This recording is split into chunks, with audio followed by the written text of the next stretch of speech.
Drama serial मोहरा की नई आने वाली एपिसोड जो है वो बहुत ज़्यादा इंटरेस्टिंग है। ये ड्रामा उन लड़कियों के लिए है जो लड़कियां अपने घर की इज्जत को बचा नहीं पा सकती और वो ऐसे अमीर तरीन इंसान की बातों में आ जाती हैं और वो उन्हें रंगीन ख्वाब दिखाता है और अपने मोहब्बत के मज़ीद ऐसे जाल बिछा देता है जिससे वो लड़कियाँ यही समझती हैं कि जैसा हीर को रांझा से और रांझा को हीर से मोहब्बत हुई थी, इसी तरह मेरे रांझे को भी मुझसे मोहब्बत हो चुकी है।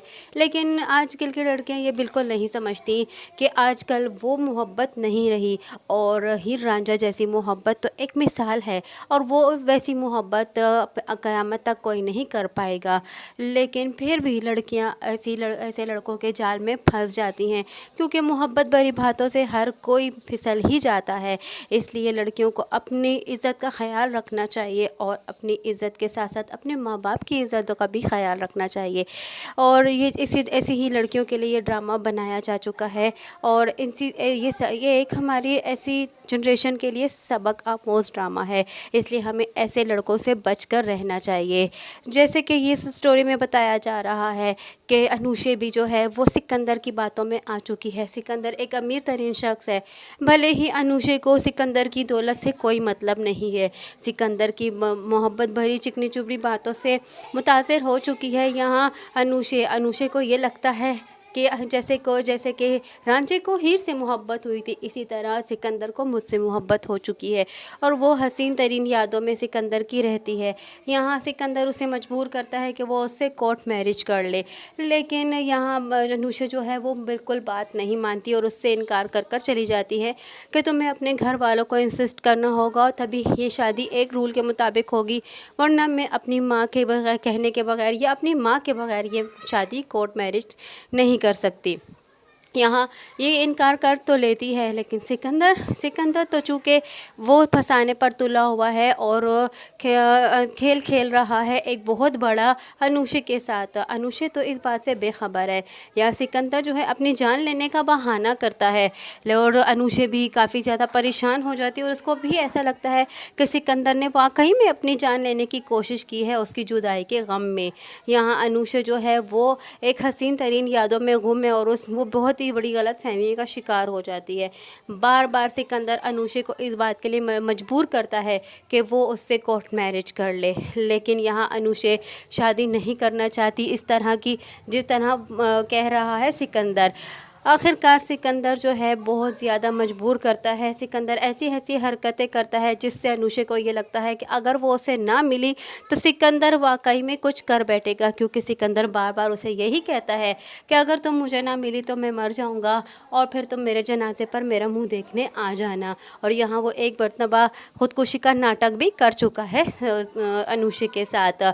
अनुषे को भी ऐसा लगने लगा है कि अब वो उसके बगैर नहीं रह सकता, इसलिए वो उसकी माँ के मना करने के बावजूद और उसकी माँ ने इसे ये कहा कि अगर वो अपने पेरेंट्स को ले आएगा तो मैं इस शादी के लिए हामी भर दूंगी, अगर वो अपने पेरेंट्स ना लाया तो वो तुम्हारे साथ धोखा कर रहा है।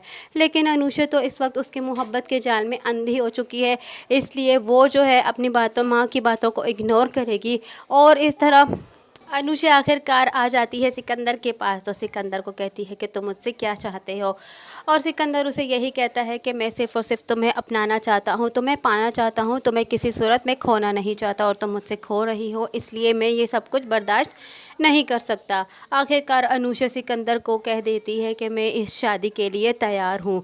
यहाँ सिकंदर अपनी चाल में चूँकि कामयाब हो जाता है तो वो मुँह टर्न करके एक तंज़ियतन हंस देता है और वो काफ़ी ज़्यादा खुश हो जाता है क्योंकि उसने इस तरह की लड़की को फंसा ही लिया आखिरकार। यहाँ सिकंदर खूब शॉपिंग करवाएगा अनुषे को और अनुषे को यही लगेगा अनुषे अब भी गलतफहमी का शिकार है। यहाँ उसकी माँ बेचारी काफ़ी ज़्यादा परेशान है कि अनुषे की काफ़ी देर हो चुकी है, वो घर नहीं आई और अनुषे के पर हम भरोसा भी नहीं कर सकते क्योंकि अनुषे इस कदर अंधी हो चुकी है उसकी मोहब्बत के जाल में कि उसे अपना अच्छा बुरा कुछ दिखाई नहीं दे रहा। और उसकी माँ बेचारी बीमार पड़ी हुई है और वह बार बार अलीज़े को यही कहती है कि अनुषे का पता लगाओ और अनुषे को कॉल करो कि वो किधर रह गई है। यहाँ अलीज़े भी काफ़ी ज़्यादा परेशान है क्योंकि अनुषे अभी तक घर वापस नहीं लौटी और काफ़ी देर हो चुकी अनुषे को गए हुए। यहाँ अनुषे है कि अपनी ज़िंदगी की एक बहुत बड़ी शुरुआत कर चुकी है बग़ैर किसी बड़े के फ़ैसले के और बग़ैर अपनी माँ की रज़ामंदी के और बग़ैर उसे बताए हुए वो अपनी ज़िंदगी का एक बहुत बड़ा फ़ैसला कर चुकी है। ये नहीं जानती कि बड़ों के फ़ैसले के बग़ैर अगर कोई फ़ैसला खुद से किया जाए तो वो कभी भी कामयाब नहीं हो सकता। ये बात तो इसे आगे जाकर ही पता चलेगी कि इसने अपने साथ क्या कर दिया है। अब अनुषा जो है वो यहाँ शादी कर बैठी है, निकाह आखिरकार कर बैठी है और अनुषा बहुत खुश है कि उसने अपनी हसीन तरीन ज़िंदगी का आगाज़ कर दिया है और उसने एक मोहब्बत करने वाले इंसान से शादी कर ली है।